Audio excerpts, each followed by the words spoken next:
السلام عليكم. الفيديو المنتظر اللي ناس كتير فيكم طلبوه مني وهو ازاي بنقدر ان احنا نسجل ونقدم في الاي اس سي على الويب سايت بتاعهم، لان في مشاكل كتير للاسف.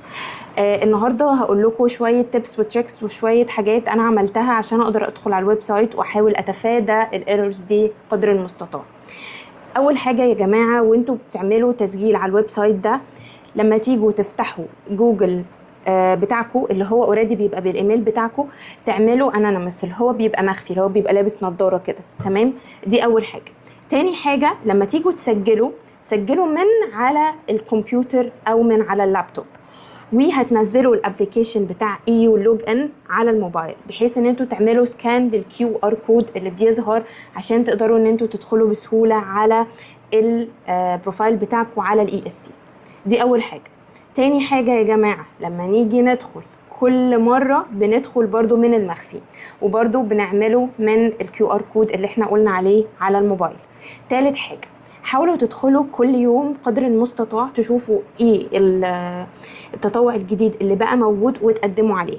تالت حاجة، الموتيفيشن ليتر بتاعتكم حاولوا تخلوها شخصية جدا. يعني محدش هيعرف يكتب زيها. يعني ايه محدش هيعرف يكتب زيها؟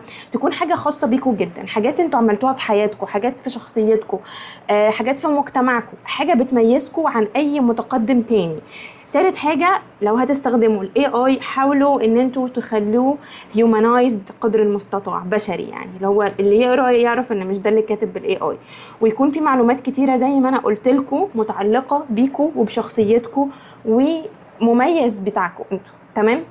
رابع حاجة، ممكن الحاجه اللي انتوا حسيتوا ان انتوا دي هي بتاعتي، يعني التطوع ده بتاعي قوي قوي قوي وانا متخصصه فيه قوي زياده عن اللزوم، تدوروا على الايميل الرسمي بتاع الاورجنايزيشن دي وتدخلوا عليه وتبعتوا لهم ايميل رسمي ان انتوا اوريدي قدمتوا على الفرصه التطوعيه اللي انتوا منزلينها على الويب سايت بتاع الاي اس.